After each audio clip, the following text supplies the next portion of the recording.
I don't remember. I'm not a vindictive person. I'm not an angry person. I'm not the kind of person that wants to see anyone wrongly convicted.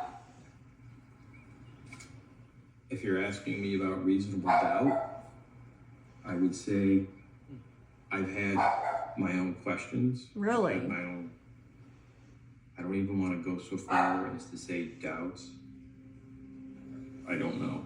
All I have is an opinion. No, that's a big I deal. suppose it would be a nice gesture to get some flowers out here at some point. So, I'm watching this, guys. It's the Miramar murders, and apparently, a film company out of Spain has made a documentary about this. I first saw this, or I first learned of this case, gosh, it was probably 20 years ago, maybe even 25. I couldn't remember when it happened, so I looked it up, and it happened in 1994. So, I probably heard about it maybe like in 1996 for the first time. I've always been into watching like true crime stories and just real stuff. I've never really been a sitcom type of person, only a few. So, it's the story of a bar owner who goes home after closing his bar with two female friends. They're hanging out at his place. It's about 6 in the morning. The bar didn't close till about 4:30. Sun's already come up, and two men do a home invasion on it. This is, I'm just telling you guys, if you haven't heard this story before, I want you guys to go look it up because I want you guys' opinions. So two guys come in. The owner actually has a video camera in his home. So this is all caught on video. It's a horrific triple murder. The guys kind of ransacked the house looking for stuff, and then they murdered the three people, the bar owner and the two women whose names are in the bio. And within a couple of days, the police have arrested these two young guys and charged them, and it goes from there. And they just decided immediately it was them. They convinced the victims' families that it was them. One of the girls has a sister that has advocated for years since it happened so strongly for both of those young men to get the death penalty. She is just convinced it was them. I think the police did a really good job of making her feel like it was them. Now, the people on the tape, one of them has something tied around his face. The other one has glasses and a hat pulled real low. And this is 1994. The video camera was grainy at best. And so it was hard. It's hard to identify who those people are. I would think that probably only like a mother and a sister and a father could identify those people. But unfortunately, like a lot of us do in our late teens and early 20s, they hung around some not so great people who were into drugs really bad, getting in a lot of trouble, and $1,000 reward for telling who it was very appealing to them. And a lot of them needed to get out of trouble that they were in. That was appealing too. I just knew something was wrong when I first saw it. It just didn't add up that these two young boys did this home invasion and killed these three people. It was like, for what? And there's another theory that makes a lot more sense. I'm not going to talk about it, but if you look the case up, you'll find it. So it just would make a world more sense than these two young kids doing this. But they were both sentenced to death row to be executed. And about 15 years ago, a lawyer, I want to say it's the same lawyer that Stephen Avery, Making of a Murderer, I believe it's that same woman. Either she was his lawyer or she referred him to someone, and they overturned one of the boys' convictions, saying that the evidence was just faulty and there was just simply not enough to convict him to prove that he was one of the ones. So the other one honestly should have been set free also, but he wasn't. He's been in prison all of this time since 1990. It happened in 1994. He was put in prison a few days later, and he's been in prison ever since. So he had a public defender, his first trial. His parents are natives of Spain, and they recently did a crowdfunding thing to get him real lawyers, and they got him a really good lawyer team.